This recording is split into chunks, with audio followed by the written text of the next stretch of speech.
અત્યારે આપણે જોઈએ છે કે પ્રેગ્નન્સી ન રહેવાના ઘણા બધા કારણો હોય છે, જેમાંથી એક કારણ છે પીસીઓડી અને પીસીઓએસ. તો એની શરૂઆત પણ ટીનેજથી થતી હોય છે.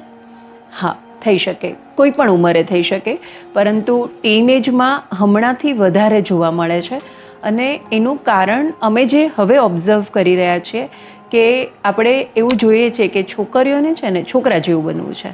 એટલે એમને કપડાં પણ એવા જ પહેરવા છે, બધા કામ પણ એવા જ કરવા છે જે છોકરા કરતા હોય. હવે જ્યારે કોઈ છોકરી છોકરા જેવું કરવાનો પ્રયત્ન કરે છે ત્યારે છોકરા જેવી બનવા લાગે છે. તો એમાં જે ફેમિનાઇન હોર્મોન્સ જે છે એ ધીમે ધીમે ઓછા થતા જાય, અને જે મસ્ક્યુલાઇન હોર્મોન્સ છે જે બોયઝમાં હોય તો ધીમે ધીમે વધતા જાય. અને આ હોર્મોનના ઇમ્બેલેન્સના કારણે, જેને આપણે સાદી ભાષામાં પીસીઓડી અને પીસીઓએસ કહીએ છીએ, તો એક છે કે મને છોકરા જેવું બનવું છે, પહેલું કારણ.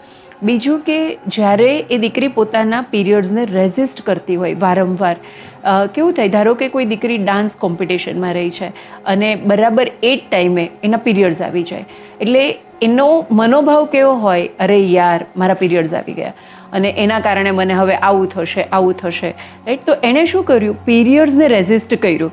અને પીરિયડ્સને રેઝિસ્ટ કર્યું એનો મતલબ કે પોતાના જે ફેમિનાઇન એનર્જી હતી ને એને રેઝિસ્ટ કર્યું. અને બોડી છે ને બહુ સેન્સિટિવ છે. હવે ધારો કે